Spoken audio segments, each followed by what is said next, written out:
प्रश्नावली 1.2 कह रहा है कि नीचे दिए गए कथन सत्य है या असत्य, कारण के साथ स्पष्ट या अपने उत्तर दीजिए। कह रहा है कि प्रत्येक परिमेय संख्या एक वास्तविक संख्या होती है।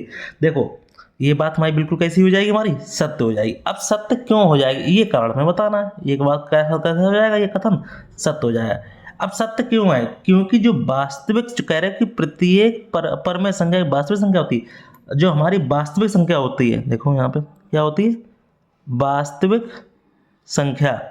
अब वास्तविक संख्या से मिलकर क्या बना होता है, दो चीजें मिली होती हैं। क्या चीज होती है, एक हमारी होती है परिमेय संख्या और दूसरी क्या होती है, एक होती है परिमेय संख्या, दूसरी क्या होती है हमारी अपरिमेय संख्या।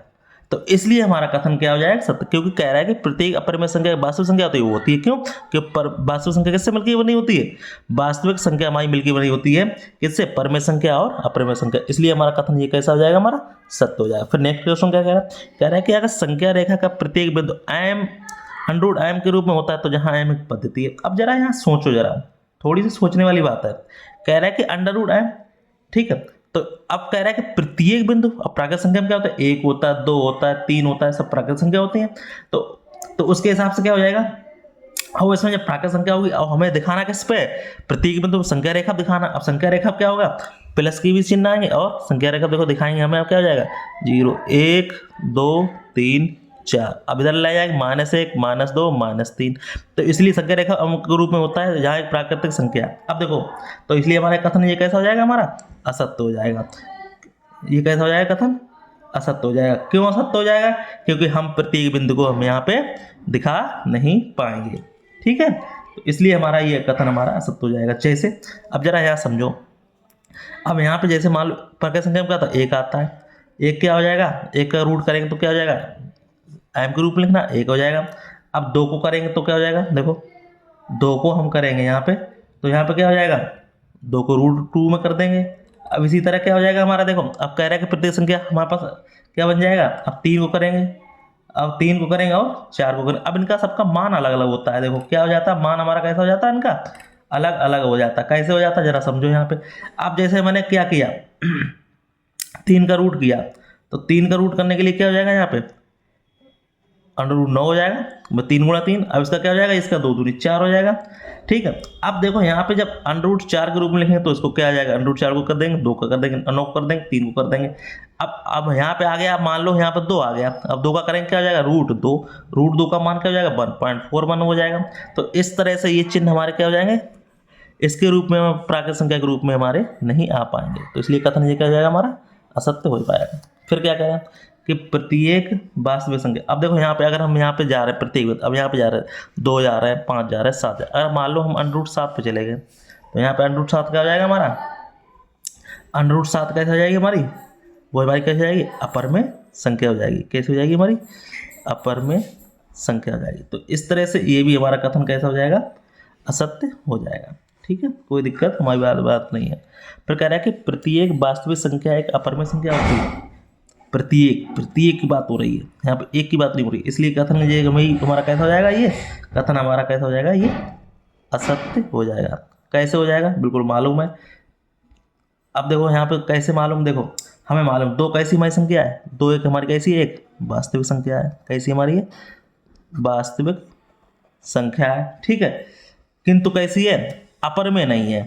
किंतु कैसी है, वास्तविक संख्या तो है लेकिन कैसी है, ये अपर में नहीं है। कैसी संख्या नहीं है, अपर में संख्या, अपर में संख्या कैसी है, अपर में संख्या नहीं है।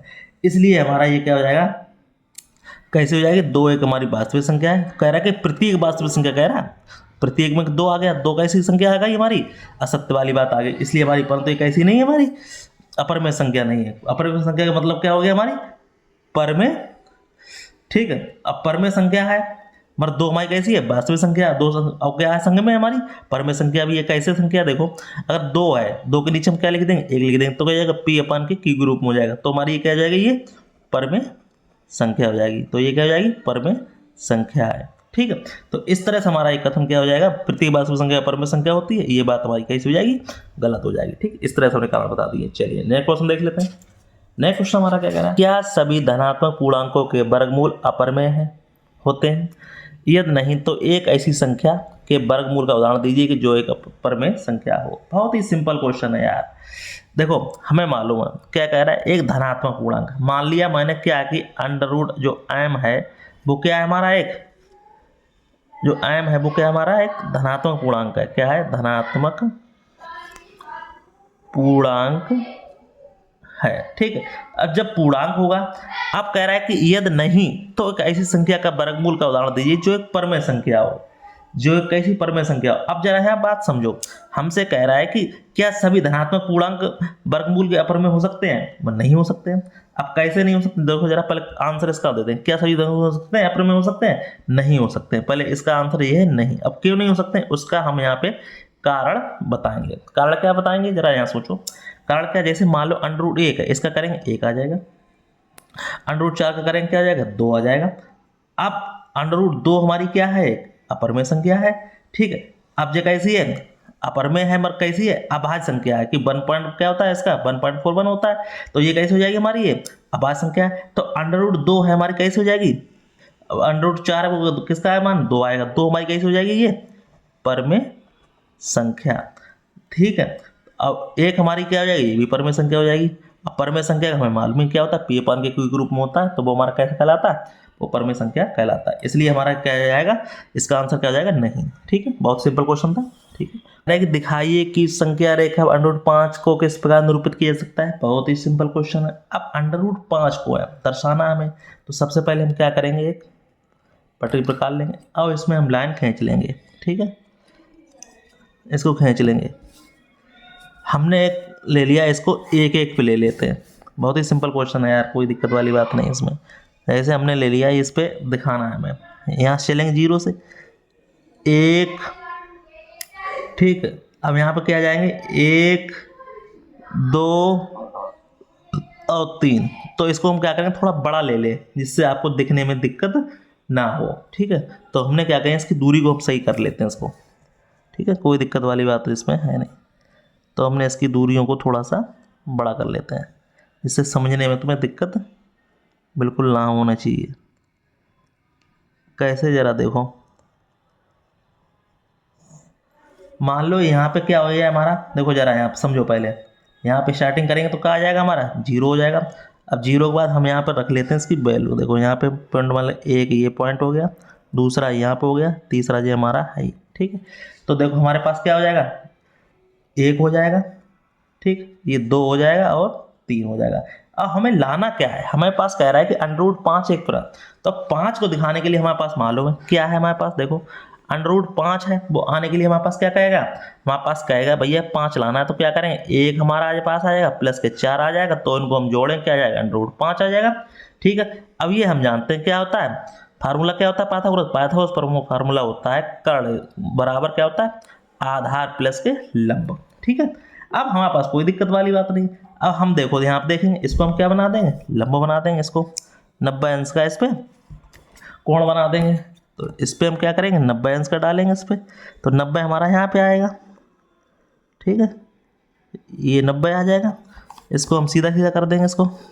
ठीक है, तो यहाँ पे हम क्या करेंगे, इसको सीधा ले लेंगे पहले। ये हमारा क्या हो जाएगा, 90 हो जाएगा। बात समझो यहाँ पे, ये हमारा 90 हो जाएगा। ठीक है, अब हमारे पास क्या कह रहा है, हमारे पास क्या कह रहा है, आधार हमारा कितना होना चाहिए, जरा देखो यहाँ समझो। यहाँ पे आधार कितना होना चाहिए, ये हमारा कितना हो गया, 90 अंश का हो गया। अब हमारे पास पूछ रहा है कि भैया आधार इसका क्या ले लो, 1। जब यहाँ पे 1 लेंगे, अब ये दूरी लेंगे, तो देखो यहाँ पे हम इसको मिला लेंगे, यहाँ पे इसको, यहाँ से इसको। ठीक है, तो इसको हम क्या करेंगे, इसको काट देंगे यहाँ से, इसको क्या कर देंगे, काट देंगे। तो 1 ये हो गया। अब यहाँ पे हमारे पास क्या कह रहा है, संग में हमारे पास 4 आ रहा है। 4 का मतलब क्या आ रहा है, 4 1 5। तो यहाँ पे हमारे पास कितना हो रहा है, यहाँ पे बेस हमारा कितना होगा, 4 का करेंगे कितना हो जाएगा, ये 2 का हो जाएगा। सीधी बात, 2 दूनी 4 आ गया। ये देखो यहाँ पे बेस को समझो, यहाँ पे इसको समझने वाली बात है। ये क्या क्या हो जाएगा हमारा, ये हमारा हो जाएगा 1 का स्क्वायर। अब ये क्या हो जाएगा, 2 का स्क्वायर। तो इसका हमारा पास क्या हो जाएगा, ये जाएगा हमारा इस पे मिलके। तो यहाँ पे हम क्या करेंगे, इसको मिला देंगे, इसको हम यहाँ पे इसको मिला देंगे। तो यहाँ पे इसको हम मिलाने से ये बन जाएगा हमारा यहाँ पे। ठीक है, अब हम क्या करें, इसको नाम रख देंगे। मान लो हमने यहाँ पे ये रख लिया, ये ओ हो गया बिंदु, ऐसे मान लो। अब मानना चाहिए ये तो जीरो था ही, तो हमारे पास मान लो ए है, ये हमारा बी है, ये हमारा सी है। ठीक है, अब हमारे पास क्या कह रहा है, कहने के लिए कुछ नहीं कह रहा है, कहने के लिए ये कह रहा है भाई हमारे पास क्या कह रहा है, अंडर 5 है। अब अंडर 5 का मान कितना होता है जरा बताओ, अंडर 5 का मान कितना होता है? अंडर 5 का मान हमारा ये हो जाता है, हमारा जाके देखो, अब कह रहा है कि संख्या रेखा पाना चाहिए। अब देखो यहाँ पे मिलाओ इसको जरा, संख्या रेखा पर आएगा नहीं आएगा? तो हम यहाँ क्या करें, इसकी जो दूरी है जो यहाँ पे देखो, यहाँ पे इसको पहले मिला दिया। अब यहाँ पे हम क्या करेंगे, इसको हम क्या करेंगे, यहाँ से ये दूरी लेंगे, ये चाप रख लेंगे। अब इसको हम क्या करेंगे, इसको यहाँ से इसको हम चाप से काट देंगे। ठीक है, ये चाप काट देंगे तो ये हमारी क्या आ जाएगी, संख्या रेखा पर आ जाएगी। ये हमारी क्या आ जाएगी, ये संख्या रेखा पर। ये हमारा क्या हो जाएगा, अंडर 5 के क्या कर रहा है, निरूपित कर रहा है। किस पे कर रहा है, ये संख्या रेखा पर। ये किसके कर रहा है, संख्या रेखा पर निरूपित कर रहा है। ठीक है, क्योंकि हमारी दूरी क्या करे, अंडर 5 आना चाहिए, हमारे यहाँ 5 आ नहीं रहा, पर अंडर क्या होगा, 5 का क्या हो जाएगा, मान हो जाएगा। तो हमारी क्या होती है, इसकी 2 से आती 2.4 के समथिंग आती है, तो इसकी वैल्यू यहाँ पे क्या हो जाएगा, ये इसके आगे हो जाएगी। ठीक है, तो इस तरह से इसको हम कर सकते हैं। ये हमारी संख्या रेखा पे इसको दिखा दिया गया, बहुत ही सिंपल। को ये कितना हो जाएगा, हमारा 5 हो जाएगा। क्यों, क्योंकि इसका बेस कितना हो गया, ये 2 हो गया, 2 का कितना हो जाएगा, ये 4 हो जाएगा, ये हमारा क्या हो जाएगा, 1 हो जाएगा। ठीक है, तो यहाँ पे देखो कर सकते हो, इसको कैसे लिखते हो, 1 का स्क्वायर प्लस के 2 का स्क्वायर। ठीक है, तो 1 अब प्लस के 2 मिलके क्या बन गया हमारा, अंडर 5। तो ये हमारा संख्या रेखा पर हो गया। ठीक है, ये संख्या रेखा पे दिखा दिया, तो इसकी एग्जैक्ट वैल्यू क्या होगी, ये वाली होगी। तो इस तरह से ये क्वेश्चन संख्या रेखा पर निरूपित हो गया, संख्या रेखा पे निरूपित हो गया है। ठीक, तो इस तरह से हमारा ये चैप्टर क्या हो जाएगा, दी एंड हो गया। फिर मिलते नेक्स्ट वीडियो, तो धन्यवाद। आपको वीडियो अच्छा लगा, वीडियो को लाइक शेयर जरूर करें।